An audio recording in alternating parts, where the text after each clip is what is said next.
Produk makanan berikutnya adalah ikan dan produk-produk perikanan lainnya. Ikan yang ditangkap dari air tawar maupun air laut rentan terhadap kerusakan akibat aktivitas enzim otolitik, oksidasi asam lemak tidak jenuh, dan aktivitas mikroba. Proses kerusakan yang dominan biasanya terjadi akibat aktivitas enzim otolitik atau proteinase yang dapat menghidrolisis protein.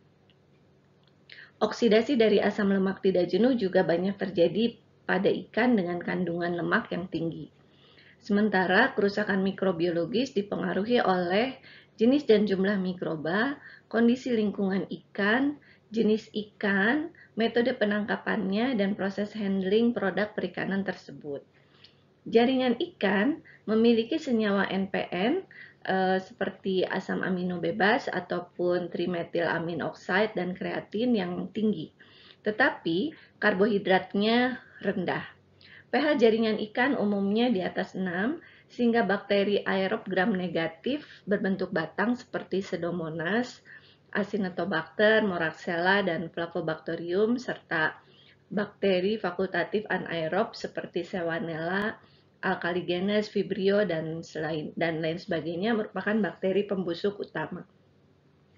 Bakteri gram negatif ini awalnya akan memetabolisme senyawa NPN melalui proses oksidasi yang diikuti oleh putrefaksi, sehingga menghasilkan berbagai senyawa volatil, seperti misalnya trimetilamin, histamin, putresin, kadaverin, H2S, dan lain sebagainya.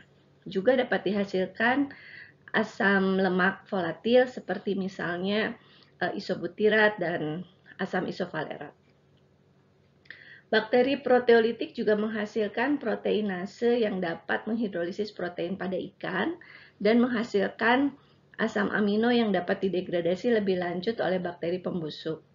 Senyawa volatil yang dihasilkan akan menyebabkan bau ikan menjadi tidak sedap. Pertumbuhan bakteri juga berasosiasi dengan pembentukan lendir, kemudian diskolorasi dari insang, dan juga hilangnya tekstur otot.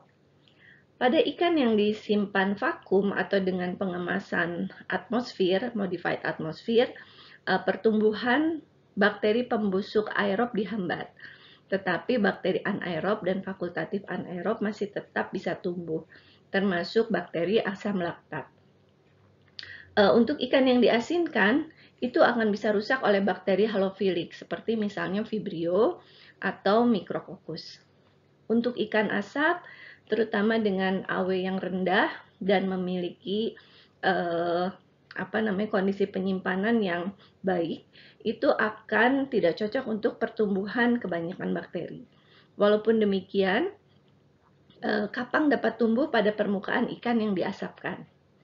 Untuk ikan yang dikalengkan seperti tuna, salmon, atau sardin, itu biasanya diberikan perlakuan panas terlebih dahulu yang membuat kondisi produk menjadi steril.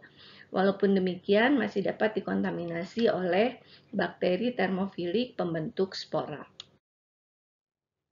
Kerusakan udang lebih umum terjadi dibandingkan kepiting dan lobster.